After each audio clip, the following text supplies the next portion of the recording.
10 Weeks of Ted, and this week we have episode 7. And I got to say, probably my favorite episode of the season this year, and for all kinds of reasons. Just a beautiful balance of the exploration of the characters with, sort of their personal journeys around, posting political stuff online, to the dynamics of relationships, interpersonal relationships. So it was just beautifully done. They just sort of hit that nice balance, but also obviously some stuff on the team, and the lane that I've chosen to stay in for this is the notion of performance. So we're going to stay in that lane. And as I talked about last week, Ted has,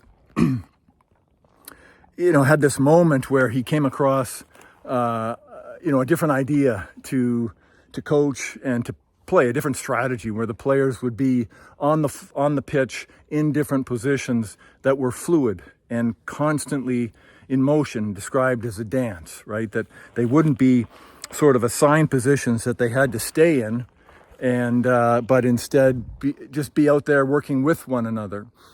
And so the players were intrigued. They found out about the history of this thing. I think it was called total football or something like that. Anyway, invented by some Dutchman, had a ton of success with it, and they were going to give it a shot.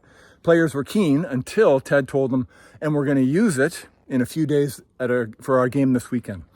So what comes up for them and the other two coaches is the notion of being ready. And wow, what a theme, right? What a beautiful theme. So Ted sort of, in his own way, playfully smiled and sort of passed it off and said, no, we can do this. We're going to do this, yada, yada. And so there's some hilarity in how they're prepared for one another. I won't share that here, but so the weekend comes, and it's time for them to perform. And in the first half, it just blows up, right? They're bumping into one another. They can't figure it out. They're down 3-0. They come into halftime and they're frustrated. And Ted gives this really cool analogy about a mustache. And the whole idea is that he thought that he should grow a big, puffy, greasy goatee years ago.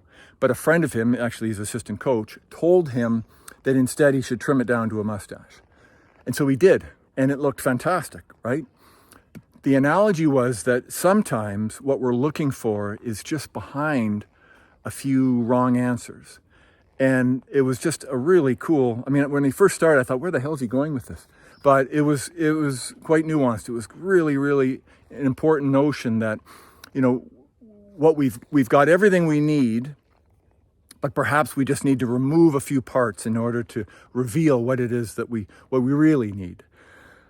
So then Jamie stands up. Remember, Jamie's a bit of a cocky dick who's being asked to portray himself as arrogant and selfish and not really a team player. But there's been an interesting evolution with Jamie in the last number of shows, in that there's a softening, and he's almost stepping into a leadership role.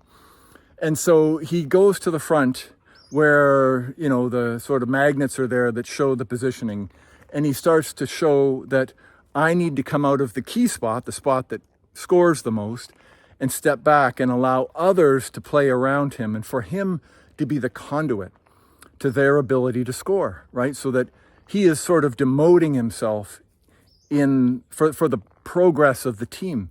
And it's a cool moment because he catches himself when he turns around and he sees his team members looking at him in a way they never have before. And he recognizes that his relationship with that team has changed. It reminds me of a time when I was coaching rowing, high school rowing, 2004, my first year coaching the senior boys at Shawnigan Lake School. And I had been gifted just a remarkable group of young men, not just athletes, but beautiful young men.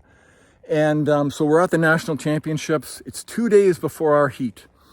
And things are going okay, but not super great. And so we come off a row one evening actually. And one of the boys in the crew, Big Max, and he earned his nickname. He's a big fella.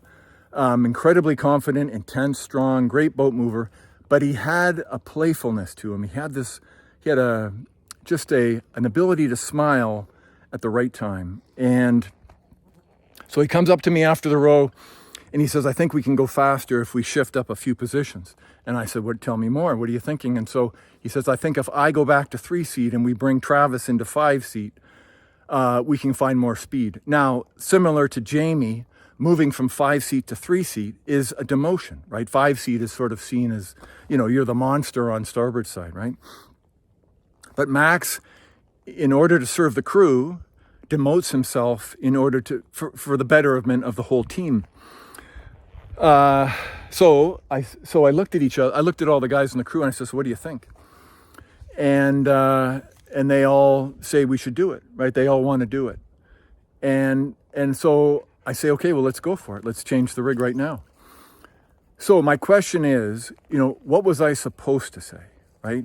I mean, I could say, what do you know? I'm the coach, you're the athletes. Or, no, we don't have enough time. We only have 2 days to get ready for this thing, not even.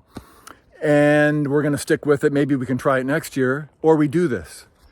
And so I choose to do it. And the message that is sent to those boys is that A, I trust you. And B, because it's your idea, because you're invested in this, I know that you're going to figure this out, right? So like a good friend of mine told me, we're going to open up the studio doors and we're going to design in front of the public for everybody to see while we figure this out. So we made the change. 2 days later, in our first heat, we win the first heat. We win the national championships in the final the next day, 5:47, stupid fast time. And I don't know that we would have raced as well if we had kept the same lineup, okay? Point being is back to this notion of being ready. When are we ever ready? And I think you could ask yourself, especially if you're an entrepreneur or you have a project that you want to do, and you have this fear, yeah, but I don't know if I'm ready, right?